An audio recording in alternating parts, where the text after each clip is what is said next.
지난주에 우리는 이제 시편 8편을 살펴보았었는데요.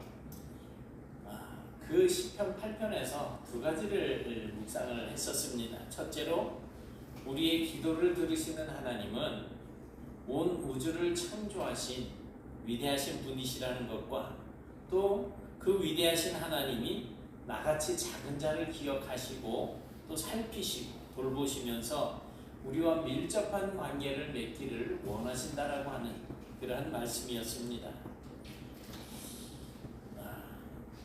말씀으로 천지를 창조하신 전지전능하신 하나님께서 우리를 이렇게 개인적으로 만나보고 싶어 하십니다.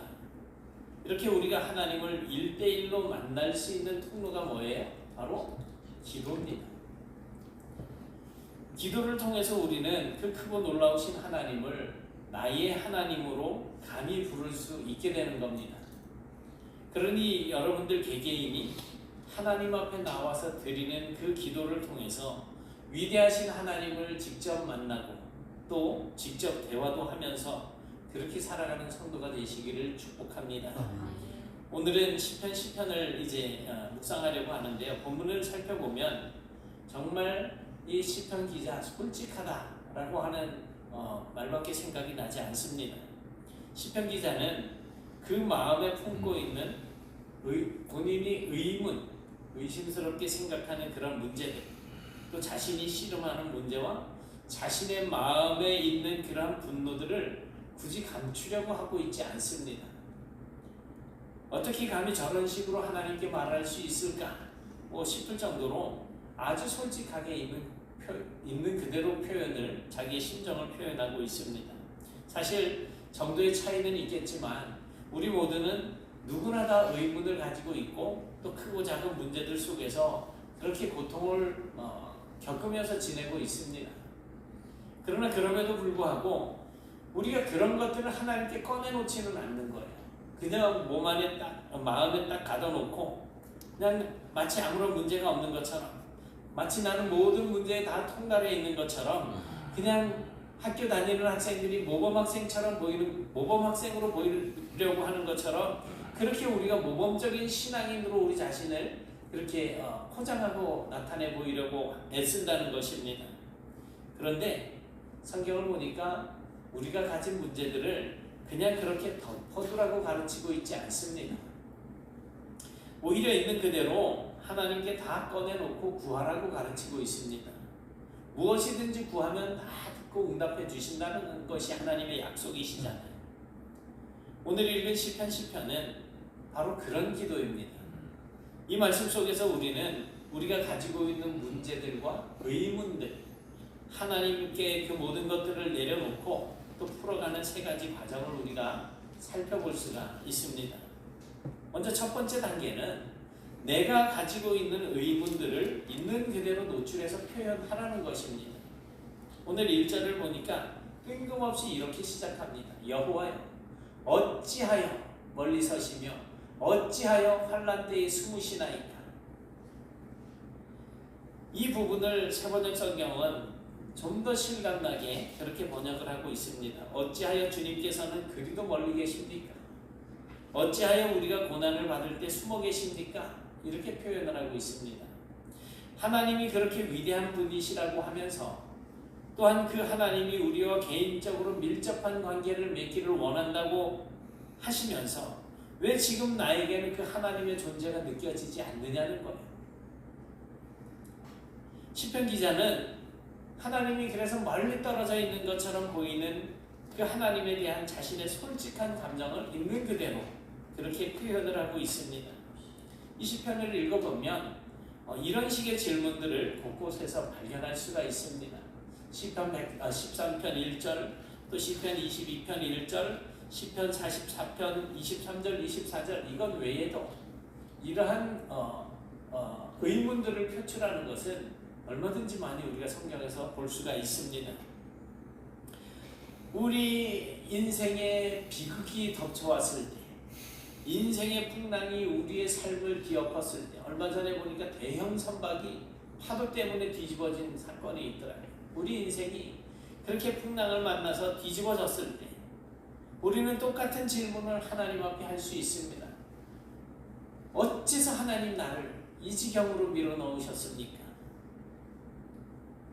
우리가 이런 표현을 쓴다고 해가지고 믿음 없는 행동이라고 할 수는 없습니다. 누구나 다 아프면 아프다고 이야기할 수 있잖아요. 그러니까 어떻게 보면 오히려 이것이 지극히 더 자연스러운 그런 일입니다. 그리고 우리가 하나님이 위대하시다라고 할 때 그 위대하신 하나님은 우리의 그러한 질문들도 다 감당해 주시기 때문에 위대한 분이시라고 하는 이 고백이 어울리는 겁니다. 하나님이 우리와 개인적으로 밀접한 관계를 맺기를 원하신다라고 하는 것은 그런 개인적인 질문도 우리가 하나님께 드릴 수 있다라고 하는 의미입니다. 여러분, 사랑하는 가족의 갑작스러운 죽음을 놓고 우리는 하나님께 하나님 왜 이런 일이 내가 사랑하는 이 사람이 왜 이렇게 세상을 떠나야 합니까? 라고 물을 수 있잖아요. 건강에 문제가 생겨서 그 문제를 놓고 하나님 앞에 기도할 때 오히려 우리의 건강이 더 나빠지는 그런 상황들은 얼마든지 경험할 수 있습니다. 그때 우리는 하나님께 하나님 어째 내 기도를 들어주시지 않는 겁니까? 라고 그렇게 물을 수 있습니다. 또 우리가 경제적으로 큰 어려움을 겪을 때 그리고 인간관계가 파괴되어졌을 때 가족들이 뿔뿔이 흩어지게 되었을 때 하나님 어째서 우리를 버리십니까? 라고 물을 수 있습니다. 하나님께 그렇게 묻는 것이 결코 잘못된 일은 아닌 거예요. 왜? 사실이니까. 진짜 문제는 사람들이 그러한 문제들을 안고 있으면서도 하나님께 묻지 않는다는 거죠. 기도하지 않는다는 거예요. 하나님께 엎드려 기도하면서 나의 솔직한 의문을 내어놓지 않고 그냥 기도한다는 게 문제가 되는 거예요. 내 문제를 꺼내놓지 않잖아요. 어떤 사람들은 그렇게 하면 내가 가지고 있는 것에 대해서 왜 하나님 나와 함께 하시지 않습니까? 이 문제를 해결해 주시지 않습니까? 라고 따져 묻는다면 그건 하나님 앞에 불경스러운 것이라고 말을 하기도 합니다. 또는 자기의 신앙이 부족하다라고 하는 것을 드러내는 일이라고 하면서 다른 믿음을 가진 사람들에게 그러한 모습을 보이는 것을 부끄러워합니다. 그래서 영적으로 가면을 쓰고 마치 나에게는 아무런 문제가 없는 것처럼 그렇게 행동을 하려고 하죠. 속으로는 울면서 속으로는 마음이 상해 있으면서 의문으로 가득 차 있으면서도 겉으로는 웃으면서 아무렇지도 않은 척 그렇게 지내려고 한다는 겁니다. 그러나 여러분 그것이 씩씩하게 신앙생활을 잘하는 것이 아닙니다. 시편 기자는 그렇게 하지 않았습니다. 있는 그대로 솔직하게 하나님께 다 내려놓고 물었습니다. 하나님, 어째 하나님은 그렇게 멀리 계십니까? 제 목소리가 들리십니까? 제가 위급할 때 그 손을 뻗어서 저를 잡아주실 수 있으십니까? 이런 질문이잖아요. 하나님께 이렇게 내려놓고 물을 때 비로소 문제의 해결이 시작이 되어지고 또 치유의 과정이 시작이 되어지는 것입니다. 그런데 우리가 여기서 꼭 주목해야 할 것이 있습니다. 그것은 이 질문이 직접적으로 하나님을 향하고 있다고 하는 사실입니다. 목사를 향해 있는 것도 아니고 옆에 다른 신앙 좋은 사람들을 향해 있는 것이 아니고 하나님 앞에 직접적으로 내 질문을 던지고 있다는 거예요. 시편 기자는 자기에게 다가와 있는 이런 어떤 문제들을 가지고 사람들을 비난하거나 사람들에게 너 왜 나한테 이래? 내가 왜 이런 일을 겪어야 되지라고 문제를 제기하고 있지 않습니다. 하나님께 직접 질문을 합니다. 하나님, 어째서 나에게서 그렇게 멀리 계십니까?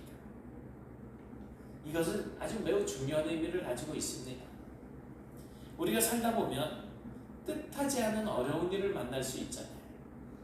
비극적인 일을 경험하고 또 정말 감당하기 힘든 고난을 겪을 수도 있습니다. 문제는 그럴 때 사람들은 되게 다른 사람들에게 비난의 화살을 쏘아댑니다. 너 때문에. 너만 아니었으면.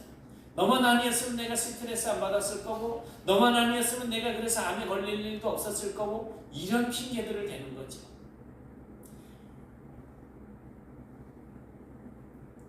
그러나 그러면 비극은 그냥 비극으로 끝나지 않습니다. 그것은 더 큰 비극으로 그렇게 번지게 되는 겁니다. 혹은 다른 사람이 아니라 자기 자신을 비난하기도 합니다. 이게 다 나 때문이야. 내가 그때 그런 말을 하지 않았더라면 이런 일도 없었을 텐데 하면서 자기 자신을 학대하고 자책감에 빠져서 시달립니다. 그런데 남을 비난하든 내 자신을 비난하든 둘 다 옳은 방법이 아닙니다. 여러분, 여러분들이 가지고 있는 문제를 해결하고 싶으십니까? 여러분들이 안고 있는 그 상처를 치유받고 싶으십니까? 그렇다면 사람이 아니라 하나님께 질문하십시오. 하나님께 나와서 기도하십시오. 하나님, 어째서 나에게 이런 일이 생긴 것입니까? 라고 물으십시오. 왜 그래야 합니까? 그것은 우리의 모든 문제에 대한 답은 오직 하나님만이 주실 수 있기 때문입니다. 그렇기 때문에 우리가 하나님 앞에 우리의 문제를 내려놓고 질문을 던질 때 그때 치유가 시작되어지는 첫 번째 단계라는 거예요. 그리고 두 번째로, 일단 하나님께 나의 의문을 표현하고 난 이후에 그 다음 단계는 내가 가진 불평거리들을 자세히 설명해 보는 것입니다. 2절부터 11절까지 시편 기자는 자기가 가지고 있는 온갖 불평거리, 답답한 문제들을 자세하게 기록하고 있습니다. 왜 악한 자가 가련한 자, 약한 자를 압제하는가? 또 탐욕을 부리며 하나님을 배반하고 멸시하는 자들을 왜 하나님은 그냥 놔두시는가? 왜 그런 악한 사람들이 오히려 땅땅거리면서 잘 사는가? 무죄한 사람을 죽이고 의로운 사람을 넘어뜨리는 일들이 백주대낮에 벌어지고 있구나.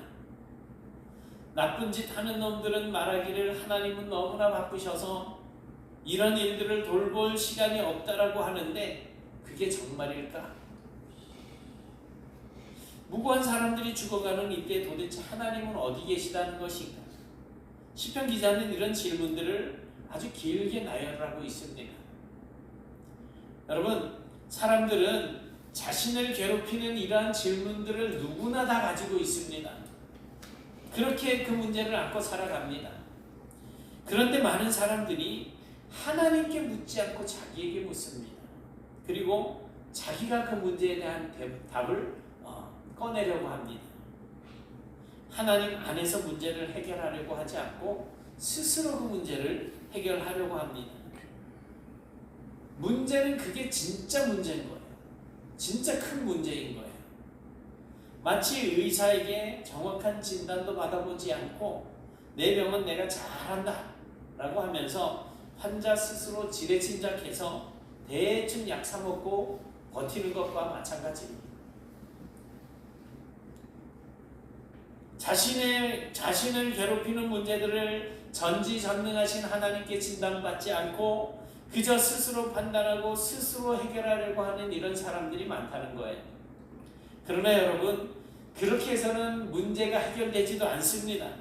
또 내가 안고 있는 아픔도 치유되지가 않습니다. 신앙생활이 뭘까요? 신앙생활. 우리는 지금 신앙생활 한다라고 이야기하고 있잖아요. 이 자리에 나와 있는 것도 신앙생활의 일부라고 이야기하고 있잖아요. 사람들에게 문제가 없는 완벽한 나의 모습을 보여주려고 하는 게 신앙생활이 아닙니다. 문제가 있으면 그 문제를 하나님께 들고 나와가지고 솔직하게 다 털어놓고 하나님 이 문제 좀 해결해 주세요. 부르짖기도 하고 그렇게 문제 해결을 받으면서 살아가는 것, 그게 바로 신앙생활인 거예요. 여러분, 지금 여러분이 어려움을 겪고 있다면 그것을 하나님께 자세하게 한번 설명을 해보십시오. 나를 화나게 만드는 일이 있거나 하나님에 대한 불평이 있거나 또 다른 사람 때문에 마음이 상한 일들이 있다면 다 하나님 앞에 꺼내놓으십시오. 그렇게 하다 보면 나를 괴롭히는 근본적인 문제들이 무엇인지 드러나게 될 것입니다. 그리고 그렇게 하나님과 대화를 계속 이어나가다 보면 어느샌가 치료되어져 있는 나 자신을 발견할 수가 있을 것입니다. 문제가 더 이상 문제가 아닌 그러한 모습들을 우리가 볼 수가 있게 됩니다. 그렇기 때문에 하나님께 털어놓으라고 하는 것입니다. 어찌하여로 시작된 이 시편은 길고 자세하게 묘사된 불평거리를 거쳐서 드디어 12절에 도착을 하게 되는데 12절에서는 이렇게 말을 합니다. 여호와여 일어나옵소서, 하나님이여 손을 드옵소서, 가난한 자들을 잊지 마옵소서. 하나님이 내 문제에, 내 삶에 들어와서 개입해달라는 거예요. 지금까지는 하나님이 멀리 계신다고, 하나님이 몰래 숨어 계신다고, 마치 하나님이 손을 놓고 있는 것 같다고 불평을 했습니다. 하나님이 약한 자, 외로운 자, 무죄한 자들을 위해서 일하지 않고 계신다라고 비난을 했습니다. 그러나 지금은 하나님께서만 일하실 수 있으니 하나님께서 해결해 달라고 간구하고 있습니다. 여러분, 이게 믿음이에요. 내가 지금 정말 아무것도 할 수 없고 그래서 원망과 불평이 있었지만 그러나 눈을 들어서 하나님을 바라보면서 하나님이 오셔서 이 문제들을 해결해 주십시오라고 부르짖을 수 있는 것, 이게 믿음입니다. 우리는 하나님께서 일하시는 방법을 이해할 수 없고 하나님의 때를 알 수도 없습니다. 그래서 우리에게 질문이 생겨나고 불평거리가 생겨나는 겁니다. 그러나 그럼에도 불구하고 의문거리가 있고 불평거리가 있음에도 불구하고 하나님을 인정하는 것, 그것이 믿음입니다. 주님, 가난하여 고난받는 자들을 잊지 마시고 일어나셔서 손을 들어 악인을 벌해 주십시오라고 하나님께 부르짖으면서 간구하는 것. 이렇게 믿음을 선포하고 간구했더니 놀라운 일들이 벌어집니다. 14절을 보세요. 하나님은 보시고 감찰하시고 갚으시는 분이시라고 고백을 하고 있습니다. 앞에서 말한 것과 정반대가 되지 않습니까? 우리의 문제를 아시고 우리의 눈물을 보고 계시는 분이라는 거예요. 하나님은 멀리 계신 분이 아니라, 하나님은 숨어 계신 분이 아니라 벌써부터 고아를 도우시는 분이라는 것입니다. 여기서 쓰여진 이 벌써부터라는 이 말 주목하십시오. 조금 전까지는 하나님이 고아를 돕지 않는 것 같다고, 하나님이 어디에 있었느냐고 불평을 했었습니다. 그런데 이제는 하나님께서 벌써부터 고아를 돕고 계셨다라고 하는 사실을 알게 되었다라고 선언을 하고 있는 겁니다.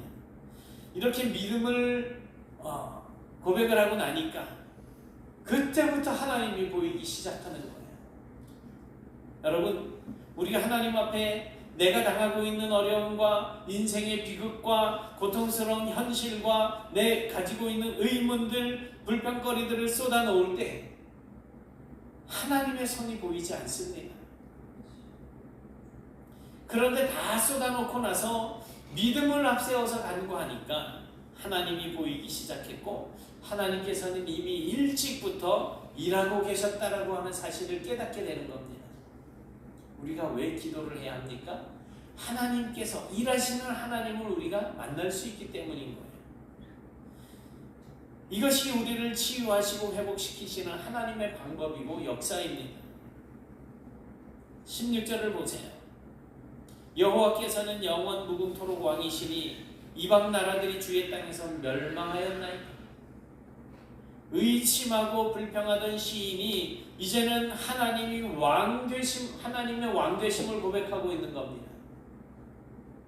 처음에는 왜 이런 일이 일어났느냐고, 하나님이 살아계시다면, 하나님이 우리와 함께 계시다면, 하나님이 정말 능력이 많으신 분이시라고 한다면 왜 이런 고통들이 일어나도록 나를 내버려 두셨느냐고 따지며 원망하던 이 시인이 믿음으로 하나님을 대할 때 하나님이 내 인생의 왕이 되심을 선포하고 있는 겁니다.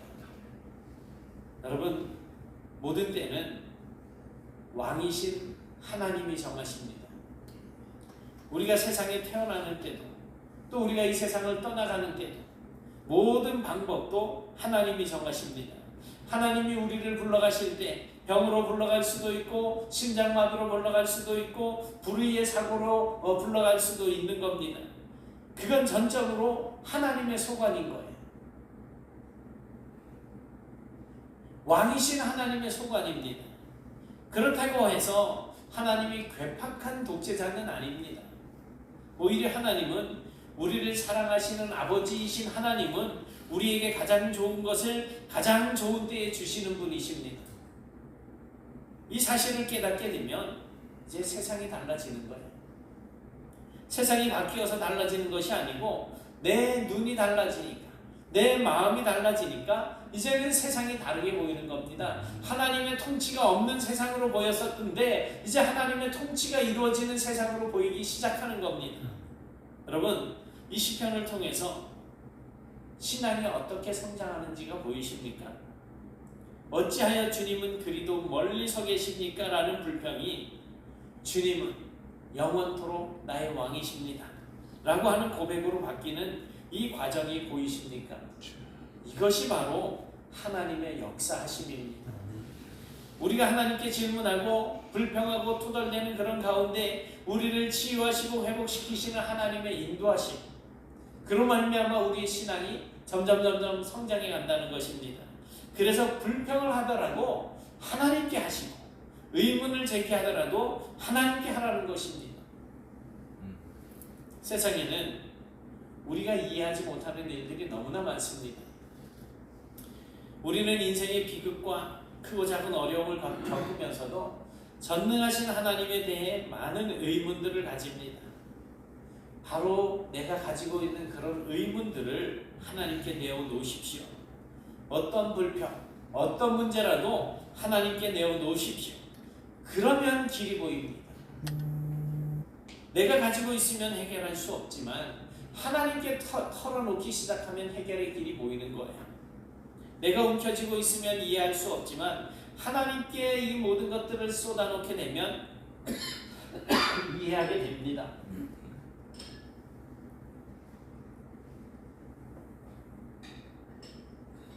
우리의 믿음이 회복이 되어지고 우리의 상처가 치유되어지고 우리의 삶에 하나님의 왕권이 세워집니다. 이것이 오늘 시편을 통해서 우리가 얻게 되는 귀한 교훈입니다.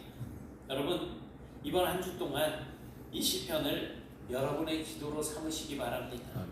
의심이 변화해서 확신이 되고 불평이 변화해서 감사가 되고 두려움이 변화되어서 기쁨이 되는 이와 같은 은혜가 오늘 우리 모두에게 넘치게 되시기를 주님의 이름으로 축원합니다. 아멘.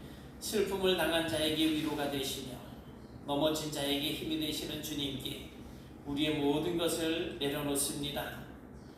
우리의 고통과 의문과 불평과 안타까움을 주님 앞에 모두 내려놓습니다. 우리의 문제를 받으시고 우리를 변화시켜 주옵소서. 마음의 상처가 치유되어지고 불신의 장벽이 무너지고 깨어진 관계를 회복시켜 주시고 흔들리는 믿음을 든든하게 잡아 세워 주시옵소서.